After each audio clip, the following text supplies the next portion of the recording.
Hi. Hello guys, welcome back to my channel. If you're brand new here, my name is Nikki and this is my book nook. Today we are talking about Things I Wanted to Say But Never Did by Monica Murphy. This book, I read it on my Kindle. She was on Kindle Unlimited, which we love. I had seen so many people talking about this book, especially my friends that are specifically on like spicy book talk that I follow. Lots of them were posting about this, and when I saw it was on Kindle Unlimited, I'm like, okay, I'm gonna check her out. And I did, and now we're here, and I got lots of things to say. So as always, I'm gonna give you a little spoiler-free synopsis of the book, and then we'll dive a little bit deeper into my thoughts, but yeah, let's just get into it. So this story follows a girl named Summer. Summer Savage is her full name, which is quite the name, if I must say so.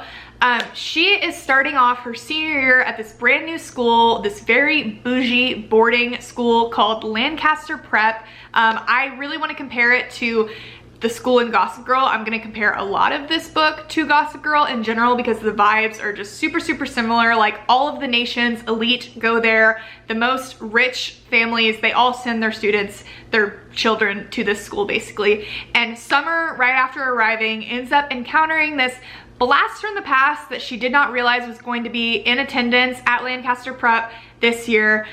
His name is Whit Lancaster, and Lancaster, just like the name of the school, because his family in fact owns the school. The Lancasters in this story are like the richest family in the world. I would compare them to like the Kardashians, but more of like on the business side, not just the celebrity famous side. They're kind of a combination of both. The Lancasters are very well known, Whit is very well known, and Summer and Whit have some history together.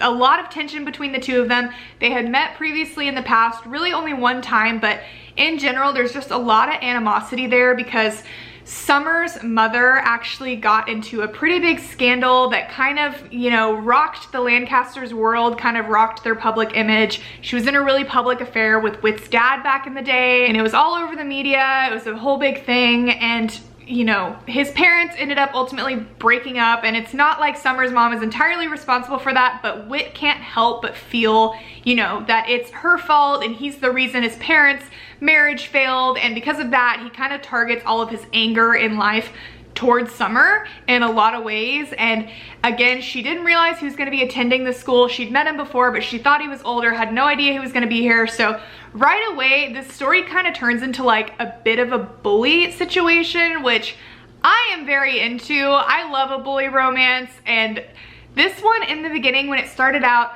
I was so freaking intrigued. Like Whit was absolutely ruthless. Like, of course he's attractive, right? Of course they're both attractive because they have to be. And the time that they met in the past has left a lot of like lingering feelings and emotions of many types. So there's already like this history between them, and you know, this tension, this anger, but brewing underneath that, of course, is this attraction that they cannot deny. And so even though Whit like cannot stand Summer, and like every time he sees her, he just wants to like punch her in the face, he kind of wants to like kiss her on the face even more. That was like the cheesiest thing I've ever said on this channel. Like that was actually disgusting, but you know what? I'm leaving it in. This is real life. Here you go, people.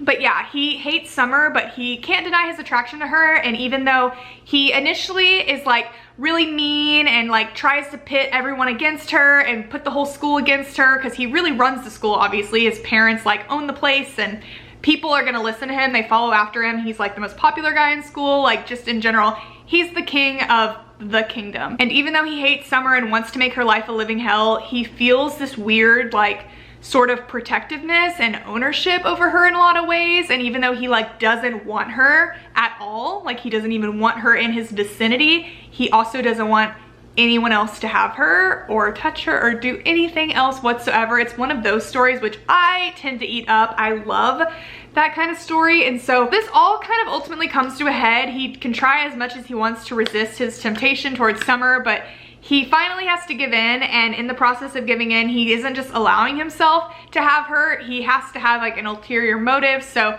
when him and Summer have their first initial tryst, he's trying to come across something that he can use against her, right? He wants to use her, he wants to bully her. He's not gonna just like be in a cute little relationship with her. Like that's not the kind of person Whit is. He wants her all to himself, but like it ain't gonna be butterflies and rainbows. He's gonna still make her pay and still kind of take his anger out on her. So he is looking for something to sort of blackmail her with, and he comes across this journal. By the way, this is not a spoiler, like it's literally on the back of the book, so don't think I'm like giving away the whole story.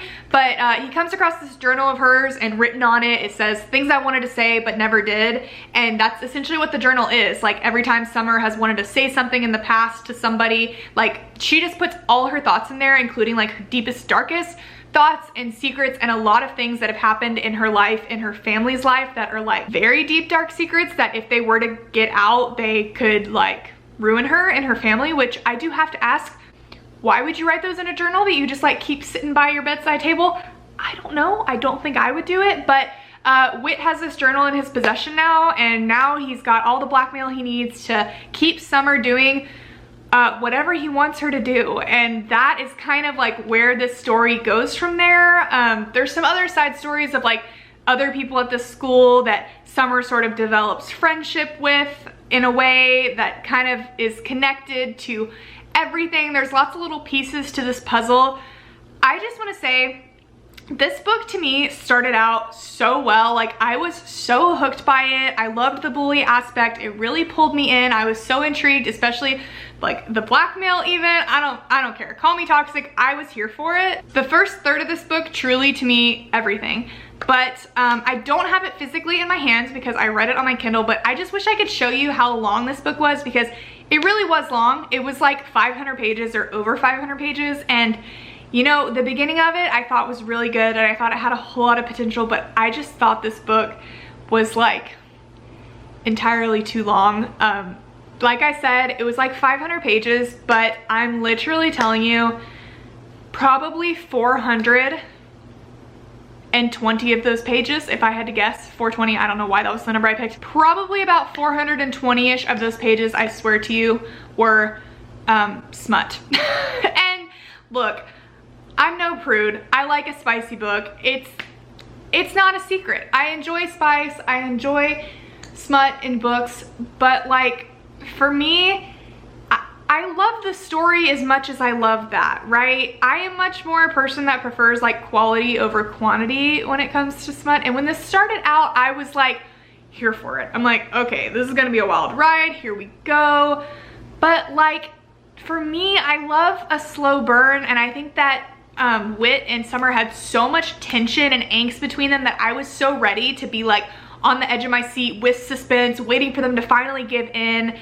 And I felt like that just happened really, really fast. And then, you know, it was still good for a little bit there, but then for me, it just got really, really repetitive. And again, there was just so much smut that it got to a point where, you know, like sometimes when there's too much of that, you just start to glaze over, and that for me is like a bad sign. Like when I'm just like skimming it and flipping through the pages because there's just so much of it and it's a lot of the same kind of thing over and over. Like I like my smut scenes. Like I much prefer like between 3 and 7 really solid smut scenes that are, you know, in different locations, different things are happening, there's different elements to them. Like I so prefer that, and for them to just be like bangers over just so much of it. There were so many times where it's like, okay, this is happening, we fall asleep, next chapter, we just woke up, round 2, and I'm just like, okay, I get it. Like at a certain point, like it was cute,